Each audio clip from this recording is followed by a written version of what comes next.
merci d'être à nouveau présent aujourd'hui. Hier, il y avait une formidable énergie qui s'est dégagée de toute la journée. Je ne doute pas qu'aujourd'hui, ce sera exactement pareil, notamment compte tenu de ce beau temps azuréen. Je vais passer la parole donc, pour notre première séquence qui, comme le titre l'indique, toutes les vérités sont-elles toujours bonnes à dire? On embraye d'emblée avec de la controverse. Donc, j'appelle à la tribune Anne-Julie Vaillant-Cicévix, qui va animer cette table ronde, Julie Michaud et Paul Louveil du BUC. La tribune est à vous. Pour ceux qui étaient présents hier, j'étais un petit peu drastique sur le temps de parole des orateurs. J'ai vu que ça avait bien fonctionné, donc je vais gentiment m'asseoir dans la salle. Et si vous me voyez me lever près de la tribune, c'est mauvais signe. En tout cas, c'est le signal qu'il vous restera plus que 2 minutes. Donc, mille merci à vous et bonne conférence. Alors, c'est bon, ça fonctionne. Bonjour à toutes et à tous. Merci d'être là pour cette deuxième journée des universités d'été. Donc, nous sommes ravis d'être avec vous ce matin pour ce débat autour de la vérité. J'ai le plaisir d'animer cette session avec nos invités que je vais vous présenter. Et avant tout, j'en profite juste pour remercier toute l'organisation du congrès et merci pour cette belle invitation à débattre. Alors, la thématique de ce matin va porter évidemment sur la vérité. Est-ce que toutes les vérités sont bonnes à dire ?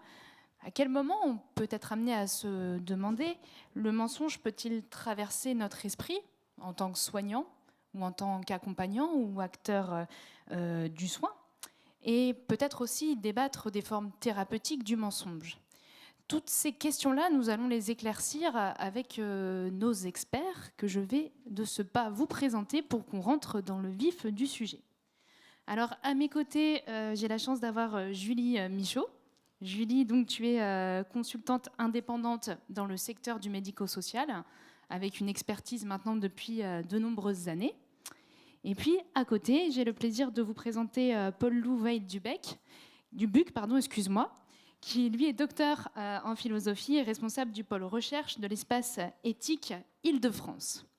Donc ce que je vous propose en termes d'organisation, c'est qu'on commence par des grandes questions, et puis on va essayer, si on y arrive, de se garder 10 minutes juste à la fin pour que la salle, vous puissiez poser vos questions et qu'on puisse échanger tous ensemble.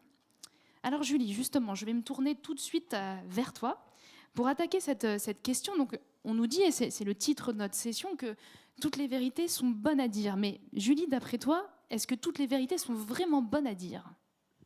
Alors, bonjour à toutes et à tous. Donc, avec cette question, moi, je suis interpellée sur le terrain de la morale. Qu'est-ce qui est bon ou mauvais ? Et j'avoue que en fait, je doute assez nettement de ma moralité. Donc, je n'ai pas tellement envie de répondre à cette question.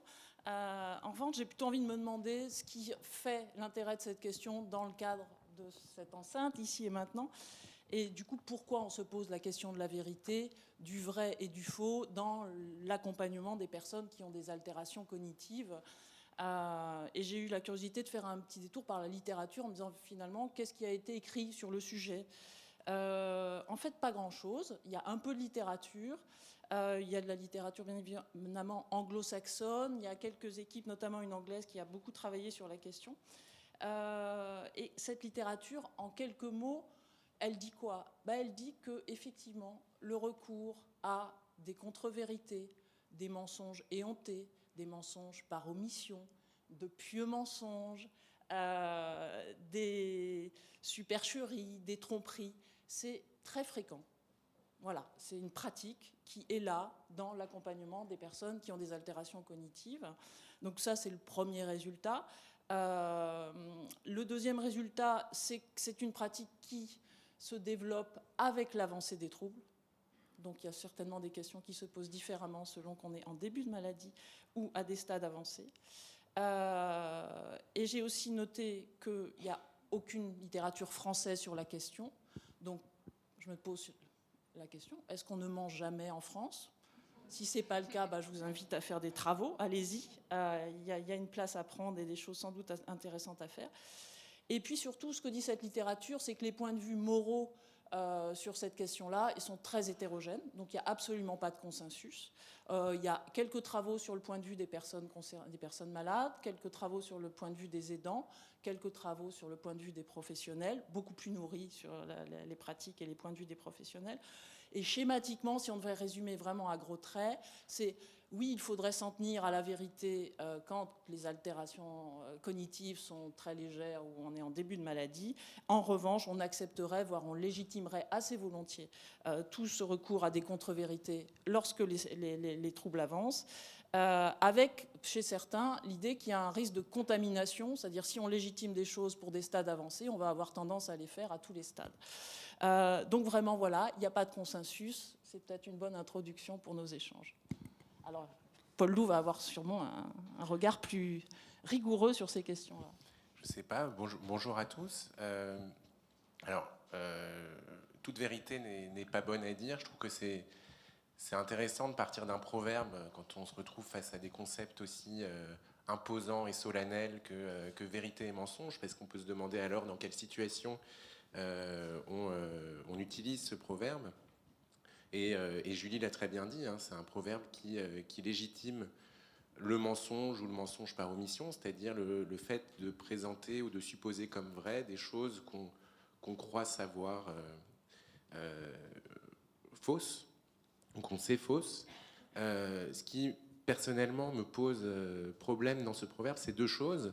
La première, c'est que je crois que c'est une formule assez manichéenne, c'est-à-dire qu'il y aurait d'un côté la vérité, de l'autre le mensonge ou le mensonge par omission, et on oublie alors une zone intermédiaire faite de discrétion, de tact, peut-être de ruse, on y reviendra, enfin en tout cas j'aimerais bien qu'on y revienne. Émilie Herrmann, quand elle parlait du diagnostic de la maladie de Huntington, disait l'importance du fait de tendre des perches quand on est neurologue par exemple, pour laisser la possibilité à la personne de construire son rapport à la réalité. Et donc ça, c'est la première chose. La deuxième chose, et là peut-être ça devient un peu plus théorique, c'est que je crois que ce proverbe porte en lui-même une certaine idée de la vérité, une certaine idée peut-être élitiste de la vérité, comme quelque chose qui nous préexisterait, qui serait a priori, qui serait transcendant, c'est-à-dire à la fois supérieur et extérieur à nous, alors qu'on peut bien sûr avoir une autre vision de la vérité, notamment avec les pragmatistes et notamment William James, la vérité pouvant être pensée comme quelque chose qui se construit par l'expérience, comme quelque chose qui est utile pour résoudre des problèmes. Et alors, on est conduit à distinguer peut-être deux concepts importants, que sont la réalité et la vérité. Il y aurait la réalité, c'est-à-dire quelque chose qui pour le coup nous préexiste, qui peut être transformé parfois, pas toujours, mais qui en tout cas nous préexiste, qui peut faire l'objet d'un constat commun, la mort d'une personne par exemple, ou l'effondrement d'un immeuble, voilà, ce sont des choses réelles. Et puis il y a la vérité qui procède du rapport jugé adéquat, jugé bon, jugé utile à cette réalité. Voilà. Donc réalité et vérité.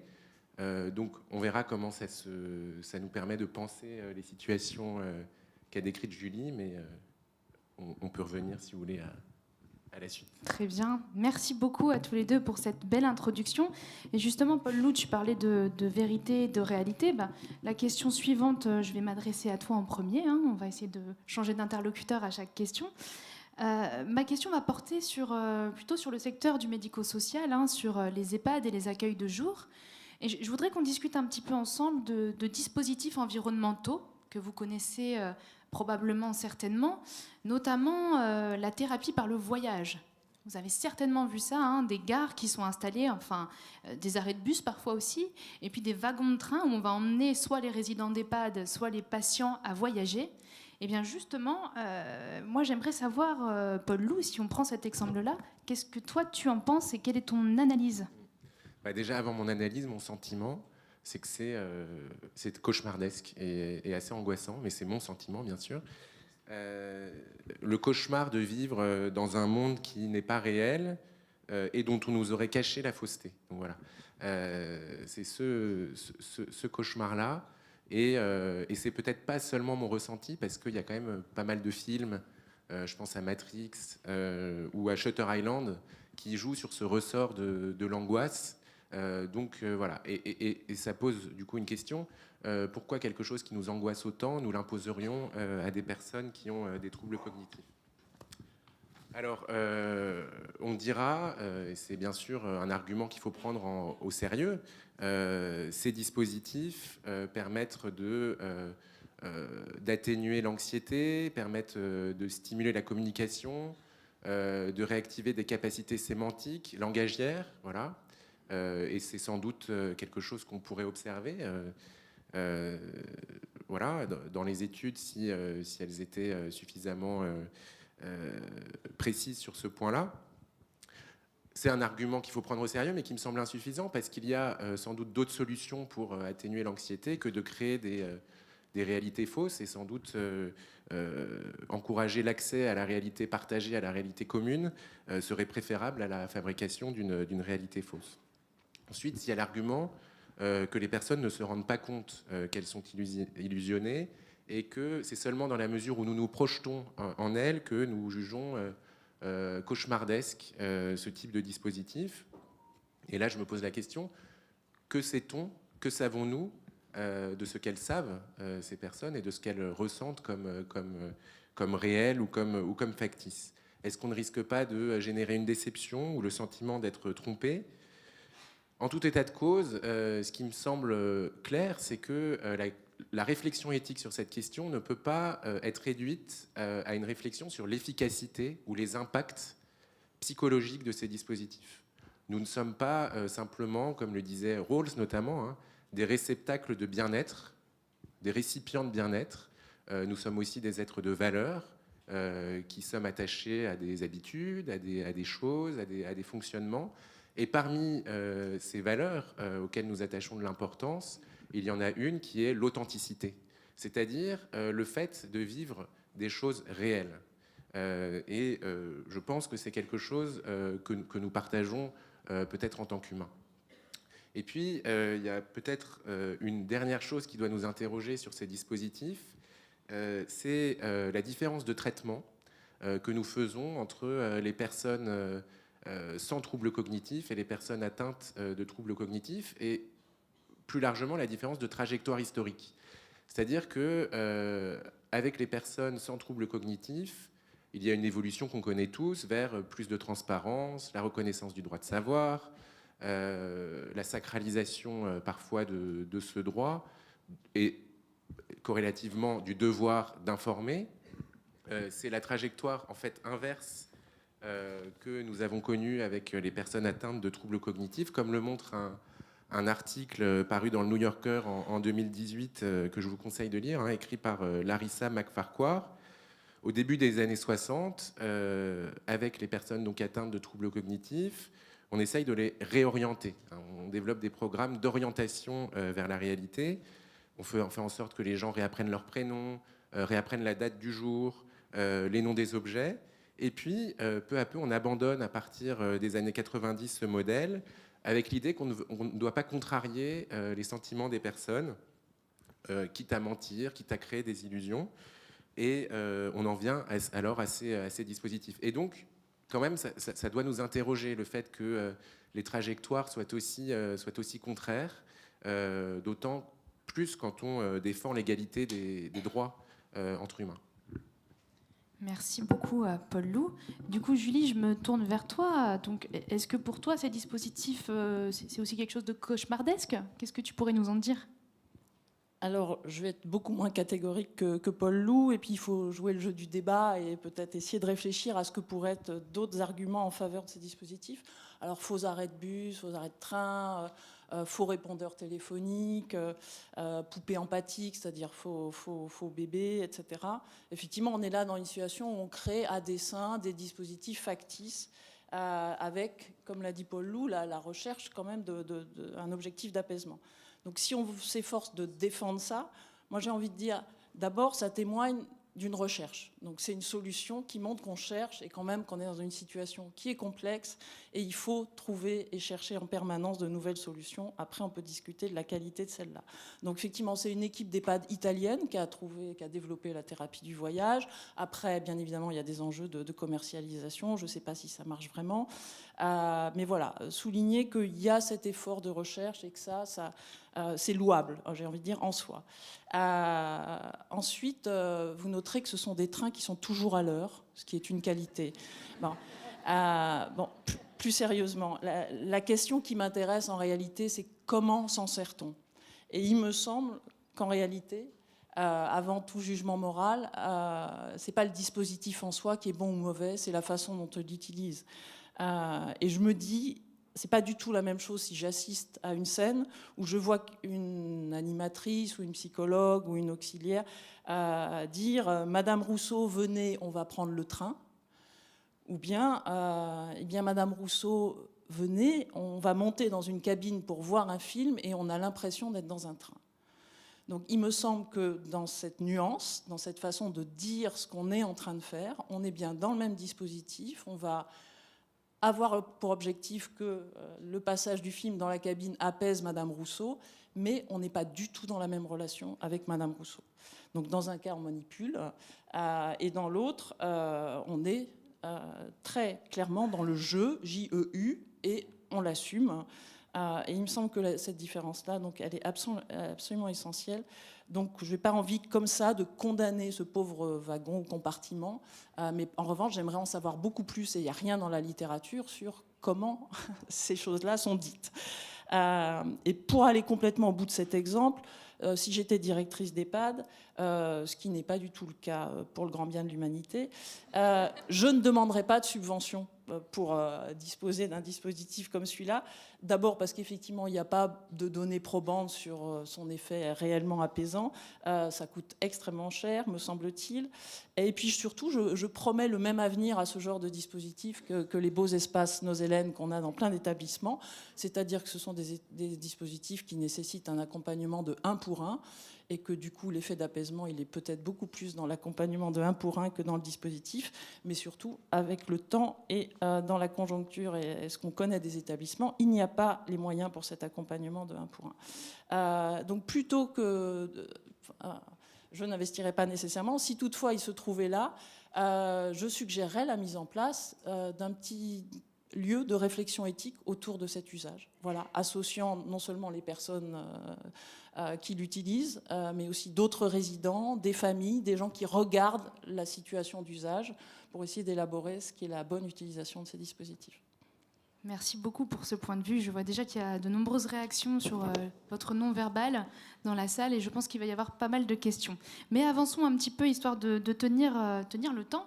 Mais justement, je rebondis encore, je reste encore sur ces dispositifs environnementaux et puis je vais rebondir un petit peu sur le simulateur de présence dont tu parlais, ce répondeur vocal qui enregistre la voix des proches qu'on va pouvoir diffuser ensuite aux patients ou aux résidents. Mais moi, ma question va être encore un petit peu plus précise. Donc, Julie, je m'adresse à toi directement, mais qu'est-ce que ces dispositifs, finalement, pourraient-ils venir dire de nos représentations du vieillissement et plus particulièrement des pathologies neurocognitives et pour toi, quel impact cela pourrait avoir dans l'accompagnement, même si tu as déjà un petit peu répondu à cette question-là? Oui, j'ai déjà dit que c'était des dispositifs qui disent des choses du besoin de renouveler les pratiques, du besoin d'inventer les choses. On peut penser qu'il y a une préférence pour des choses qui ont une matérialité. Voilà, il y a une préférence pour des choses qui paraissent innovantes. Il y a un effet de fascination, y compris chez les financeurs, il faut bien dire ce qui est. Du coup, ça, c'est sans doute à discuter. Mais je trouve que ces dispositifs, et là je vais peut-être faire suite à un propos de Joël Ancré hier, ils témoignent surtout qu'on n'arrête pas de développer des dispositifs pour calmer et pour apaiser. Et donc ça veut dire qu'on voit la question de l'accompagnement de la maladie d'Alzheimer, on parle beaucoup d'Alzheimer ce matin, enfin de l'ensemble des situations où il y a des formes de démence, on le voit sous l'angle de cet objectif d'apaisement, c'est-à-dire de régulation du désordre. Et il me semble que c'est une vision très discutable pendant qu'on développe des dispositifs d'apaisement. On n'a aucune attention pour les personnes apathiques dans des situations de retrait. Alors, ce n'est pas propre à la maladie d'Alzheimer. Ce qui se passe à l'école est totalement symétrique, c'est-à-dire un élève qui a de mauvaises notes, qui s'ennuie, qui ne va pas bien, qui est malheureux au fond de la classe, du moment qu'il ne bouge pas, il n'aura pas de plan personnalisé de scolarisation. Par contre, s'il a des troubles qui s'agitent, etc., oui, là, il y aura un dispositif d'intervention pour le contenir. Donc ça veut dire qu'on est quand même globalement dans une logique de contention, pardon pour la violence du terme, parce qu'il est connoté de façon très forte, mais si on voit ce que sont les politiques publiques, on développe des unités spécialisées, des unités fermées, des UCC, des PASA, etc. Et j'ai envie de dire, à part les accueils de jour, il n'y a aucune unité spécialisée qui n'est pas strictement dédiée à la question des troubles du comportement. Donc voilà, j'aurais surtout envie d'assister à ça, et il me semble que ces dispositifs, par leur objectif, ils disent beaucoup de notre vision de la maladie. Paul-Loup ? Oui, alors moi je pense que je vais aggraver mon cas Vas-y, on est là pour dans la ça. critique, mais voilà. Je pense que face à ces dispositifs, il faut effectivement réfléchir à ce qu'ils nous disent sur nous et sur notre vision du vieillissement et des troubles cognitifs. Et on peut laisser libre cours à toutes sortes d'hypothèses, même quand elles sont un peu désespérantes. La première que je suggère, c'est que peut-être que nous considérons que ces personnes ne sont pas dans la vraie vie et qu'elles ne devraient peut-être pas y avoir leur place. Il faudrait créer des mondes autres, des mondes factices, dans lesquels finalement on n'agit pas vraiment, parce qu'au fond, on n'attend pas le bus, mais on adopte la gestuelle d'une personne qui attend le bus. On n'a pas une discussion au téléphone, mais on entend des enregistrements auxquels on répond. Donc dans ce monde, on n'agit plus vraiment. Si on entend par action, avec notamment Hannah Arendt, l'action, c'est ce qui a un effet sur le monde. Voilà. Là, c'est pas le cas. On n'a pas d'effet. C'est-à-dire que ce sont des gestes qui nous renvoient à nous-mêmes, mais qui n'ont pas d'effet sur le monde. Pour Arendt, l'action, c'est ce qui fait de nous des humains. Voilà. Donc une autre façon une autre hypothèse, est-ce que ces dispositifs témoignent aussi d'un certain manque d'attention, d'un oubli des personnes atteintes de troubles cognitifs? Je pense qu'on peut aller peut-être un peu dans cette direction. Il faut, à mon avis, continuer à espérer, à viser, tout en étant lucide sur ce qui est possible, bien sûr. Il ne s'agit pas de faire la belle âme seulement, mais je pense que c'est important d'avoir des exigences éthiques. Mais il faut continuer à espérer que ces personnes puissent prendre le bus réellement, puissent avoir des vraies conversations téléphoniques. Et puis, pour rejoindre Julie, là je suis sur ce point tout à fait d'accord avec elle. Est-ce que, si j'ai bien compris l'idée, est-ce que ces dispositifs qui visent à ne pas contrarier les personnes n'ont pas aussi pour but d'épargner à leurs accompagnants la confrontation au désordre ou à la souffrance qui pourrait résulter de la confrontation de ces personnes à la réalité? Voilà. Voilà. En tout état de cause, et pour finir sur une note un peu positive, je pense que ça nous fait quand même réfléchir tout ça sur l'inclusion des personnes atteintes de troubles cognitifs dans la vie sociale. Voilà. Et c'est d'ailleurs un des objectifs de cette université d'été. Voilà. Merci beaucoup. Parfait, je crois qu'on est dans les temps et qu'il nous reste un petit peu de temps sur une dernière question un peu plus clinique qui va être assez illustrée pour le coup. Et puis après, je vous propose vraiment de vous laisser la parole sur les minutes qui restera. Alors évidemment, on parle beaucoup de pathologies neurocognitives, mais je crois qu'on est au bon endroit pour en parler ce matin. On sait effectivement que dans ces maladies, si on prend l'exemple de la maladie d'Alzheimer ou des maladies apparentées, on a vraiment tous ces troubles de la mémoire, la fameuse mémoire épisodique qu'on connaît bien. Et puis on va essayer de se tourner là vers un exemple un peu plus sur le domicile pour changer un petit peu. Il arrive souvent que la personne qui est atteinte de cette pathologie vive dans sa réalité. C'est-à-dire que la personne va vivre une époque où elle était encore très jeune, l'âge de 15 à 20 ans. Et puis cette situation, vous l'avez peut-être déjà rencontrée. En tout cas, moi, souvent, dans mon exercice clinique de psychologue, j'y ai été confrontée et j'y suis encore. C'est ce qu'on va nommer, nous, un trouble du comportement, mais là encore, il y a débat sur la question. C'est la personne qui va se mettre à déambuler en plein milieu de la nuit, on va dire 4 heures du matin, et qui va ressentir une certaine anxiété et qui va chercher, par exemple, sa mère. Hein, c'est urgent, il faut qu'elle parte de la maison, il faut qu'elle parte du domicile, qu'elle aille retrouver sa mère qui l'attend. Alors là, ma question va être plutôt tournée sur la réponse qu'on va apporter à cette personne-là qui est dans cette détresse, qui est dans cette angoisse-là. Il y a deux solutions finalement. Une première qui va être de rentrer quelque part dans la réalité de l'autre, de partager un petit peu ce qu'elle est en train de vivre et de la réorienter peut-être doucement dans la réalité, hein, comme tu disais tout à l'heure, en lui disant écoute, non, je comprends ce que tu es en train de ressentir. Hein. Naomi Feil et la théorie de la validation que vous connaissez certainement nous l'a enseigné, et de réorienter cette personne doucement dans le temps.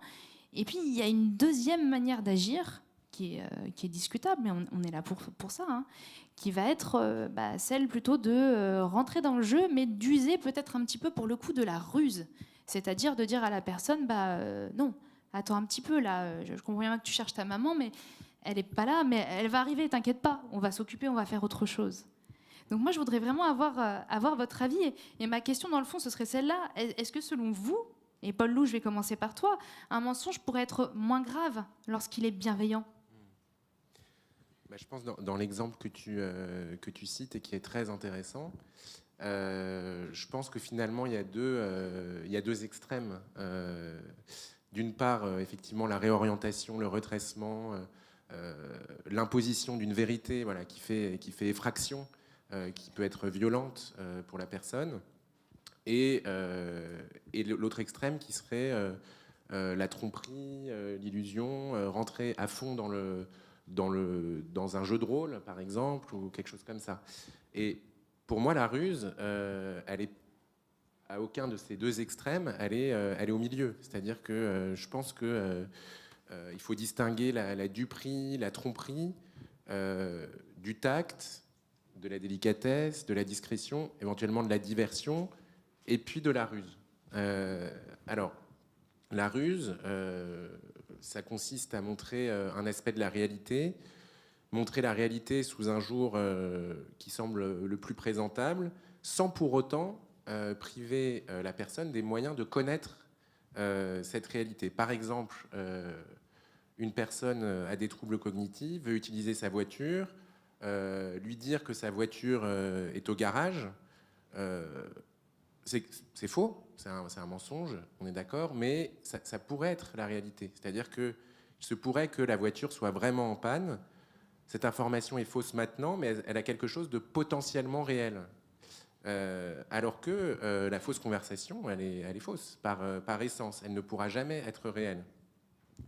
Il n'y a pas vraiment de duperie. On n'a pas créé quelque chose de factice. Autre exemple, une personne qui veut gravir le Mont Blanc, voilà, un exemple qui vaut ce qu'il vaut, lui proposer de remettre ce projet à plus tard, tout en sachant intimement, mais peut-être sans en être totalement sûr, que ce projet ne verra jamais le jour, ça ne l'empêche pas d'accéder à la réalité. C'est simplement peut-être laisser une vacance, laisser un temps pour que laisser la possibilité pour que la personne se rende compte de peut-être l'impossibilité d'un tel projet, en tout cas qu'elle construise son rapport à la réalité, qu'elle construise sa vérité. Voilà. Alors, moi je pense que la ruse, c'est très différent de la duperie, de la tromperie, pour résumer ce que je veux dire. La ruse, ça permet de tenir, de supporter. On sait que c'est omniprésent dans toutes les relations humaines. On sait que nous nous rusons nous-mêmes en permanence pour accepter la réalité, que nous nous racontons plein d'histoires. Et au fond, avec les personnes atteintes de troubles cognitifs, nous les aidons à se divertir d'une réalité difficile, mais au fond, nous leur réservons le même traitement qu'à nous-mêmes. Donc voilà. Merci beaucoup. Et donc on comprend aussi que la ruse pourrait être vue quelque part comme une ressource, d'après ce que tu dis. comme un mécanisme de défense peut-être. Mais du coup, je voudrais avoir le point de vue aussi de Julie sur la question, le mensonge, la bienveillance, la ruse. Qu'est-ce que tu en dis, toi ? Déjà, je me réjouis que Paul Loup évolue vers une position beaucoup moins en noir et blanc sur cette question de vérité et du mensonge. Effectivement, peut-être prendre du coup un autre catégorie de situation que tu évoquais, c'est-à-dire c'est la question des pensées, des réels. Il n'y a pas seulement la voiture au garage, il y a effectivement toutes les situations que vous connaissez, aller chercher quelqu'un, requérir quelqu'un de défunt, être dans son ancienne vie professionnelle, etc. Alors, est-ce que la réponse est ramener à la réalité ou going along with, c'est-à-dire aller là où est la personne dans son monde? Il y a aussi dans la littérature, et ce que disent les professionnels, l'idée de divertir, de trouver une manière de sortir du sujet et de la situation. Moi, quand je réfléchis à ces questions-là, je me dis, finalement, il y a quand même un problème de fond, c'est qu'on ne sait pas ce qu'il y a dans la tête des personnes, mais là, j'ai envie de dire au niveau, alors je m'aventure sur des terrains qui ne sont pas du tout les miens, donc je vais dire des grosses bêtises, mais au niveau neurologique, et je pense que l'étiologie cette pensée des réels, elle peut être très variée, et je me dis que selon sa nature, selon ce qui la cause, la possibilité même de revenir au réel est peut-être possible dans certains cas et pas dans d'autres. Donc je pense qu'on est surtout dans un état de non-savoir sur finalement qu'est-ce qui est bon du point de vue de l'efficacité. Donc ça, c'est déjà un gros sujet. Et ça veut dire concrètement aujourd'hui, où en est-on ? On en est dans la nécessité de construire des cadres cliniques où on va trouver la bonne solution pour la bonne personne, qui sera jamais la même, qui sera peut-être instable dans le temps. Et donc ça fait appel vraiment à une question de comment est-ce qu'on organise ça et comment est-ce qu'on se donne les moyens de travailler là-dessus. Je pense qu'on est plutôt dans des organisations où on laisse chacun se débrouiller. Et il y a une équipe anglaise qui a essayé d'élaborer de dénoncer des lignes directrices de bonnes pratiques sur comment bien utiliser le mensonge. Et un des premiers points, c'est de dire, poser les choses, essayer d'écrire un plan de soins pour que la façon de répondre soit cohérente, que tout le monde aille vers voilà, et que cette cohérence, elle ait été construite et réfléchie, qu'on ait posé et écrit le rationnel de ce recours au mensonge, c'est-à-dire pourquoi on a finalement opté pour cette situation-là et pourquoi il n'y a manifestement pas d'alternative très satisfaisante. Voilà, donc c'est les deux premiers axes et ça veut dire qu'on est vraiment là dans une invitation à construire des cadres de réflexion éthique, y compris sur chaque situation clinique, là, de dire, voilà, Madame Machin, elle se réveille à 4h du matin et elle cherche sa mère. Comment on fait ? Qu'est-ce qu'on observe ? Qu'est-ce qui marche ? Et je crois que l'heure, je vois quelqu'un là, je sais pas, qui s'agite. Non, on a le temps pour une ou deux questions. Donc le micro est là-bas. N'hésitez pas. Là, Madame. Attendez.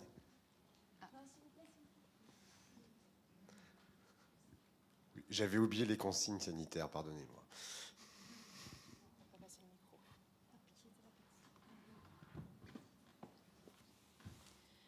Bonjour, alors moi je suis aidante familiale depuis 18 ans, je suis aussi libérale et comme accompagnante et aide à domicile salarié. Quand effectivement quelqu'un déambule, pour moi, c'est pas que lui il a tort et moi j'ai raison. Pourquoi ça serait pas la bonne réalité pour lui ? Et de toute façon, je dois gérer la personne dans son comportement ici et maintenant. Donc dans ces cas-là, j'ai tendance plutôt à lui demander comment ça se passe pour cette personne, qu'est-ce qu'elle ressent. Et j'ai d'autres outils, comme la psychotrauma, par exemple, avec le tapping, qui permet de donner du sens déjà, et puis de se calmer. Mais en même temps, j'ai fait un lien avec elle. Et c'est ce qu'ils cherchent, c'est ce qu'ils ont besoin, d'un lien avec l'autre. Et aussi un lien avec leur corps. Parce qu'au final, qu'est-ce qu'ils font ? D'accord, mais derrière le comportement, il y a un ressenti. Comment c'est pour eux ? Qu'est-ce qu'ils ressentent ? Si on ne leur donne pas les outils pour avancer, pour eux s'autoréguler, et qu'ils aient Alzheimer, qu'ils aient Parkinson, qu'ils aient ce qu'ils veulent, ce sont des êtres vivants, des êtres humains comme nous, avec leurs propres ressources. Et nier leurs ressources, c'est dommage, parce qu'on perd beaucoup de choses sur la relation avec eux et sur le résultat qu'on peut avoir. Bon, après, c'est mon expérience. Je ne sais pas pourquoi, j'ai l'impression que c'est plutôt pour moi. Non, c'est pour tout le monde. Non, pour tout le monde. En fait. Alors, ce que vous voulez. Enfin, moi, je pense que c'est un bon prolongement de mes derniers propos. C'est-à-dire que vous êtes dans une élaboration clinique d'une réponse. Apparemment, vous l'avez construite seule. Voilà, alors, en institution, il faut peut-être essayer de chercher une construction plus collégiale de ça. Mais oui, schématiquement, on pourrait se dire, il y a le monde réel, il y a la personne dans ce qu'on pourrait appeler maintenant son multivers, qui est un peu à côté ou parfois beaucoup à côté. Et l'enjeu, c'est où est-ce qu'on se retrouve. Et il ne me semble pas que dans nos propos, on ait laissé entendre qu'on se retrouvait absolument nécessairement du côté du monde réel. Non, je me suis peut-être mal exprimée. Il n'y a pas plusieurs univers. On est là pour les accompagner dans leur univers. Donc les ramener dans une réalité où c'est OK pour nous en tant qu'accompagnants. En tant qu'aidante familiale, forcément, les journées font 24 heures. En tant que professionnel, quand on a fermé la porte, eh ben, malheureusement, le temps de travail s'arrête. Mais pour la personne, ça continue. Merci beaucoup pour votre intervention. Moi, je vais juste rajouter 2 petits mots. On est tout à fait d'accord avec ce que vous venez de dire, hein. Tout à l'heure, quand j'évoquais très rapidement la technique de la validation de Naomi Feil, c'est tout à fait ça, en fait, hein. C'est valider ce qui se passe à un moment T émotionnellement pour l'autre. Donc là, on est parfaitement dans ce que vous dites. Et très rapidement, parce que je crois qu'on n'a plus beaucoup de temps, merci aussi d'avoir parlé du tapping. Pas si tout le monde sait de quoi il s'agit, mais c'est une technique de thérapie EMDR. Mais attention, je mettrai un bémol. Hein. Un bémol, pardon, c'est surtout utilisé dans le cadre effectivement de psychotraumatisme. Mais merci beaucoup. Paul Loup, peut-être, pour conclure. Moi, je ne sais pas si je suis tout à fait d'accord avec vous. Enfin, je suis évidemment d'accord sur le fait que c'est très important ce que les gens ressentent, et j'ai pas dit le contraire, évidemment. Je crois qu'aucun de nous n'a dit le contraire. Mais simplement sur le fait de créer une réalité qu'on sait fausse, il y a quelque chose quand même qui doit nous faire réfléchir. C'est-à-dire, je pense que ça suffit pas de s'interroger sur ce que les gens ressentent. Il faut aussi, parce que quand on crée une réalité fausse, finalement, on crée une vie parallèle. Et l'enjeu, c'est quand même de partager une réalité commune, sans évidemment forcer les personnes à accepter cette réalité, sans le faire de façon violente. Mais je pense que ça doit rester une exigence éthique. Voilà. Merci beaucoup à nos intervenants et à cette magnifique table ronde. Merci. Merci d'avoir endossé une position et de l'avoir argumenté. C'était vraiment ce qu'on vous avait demandé. Et ça permet effectivement de faire ressortir les enjeux du débat.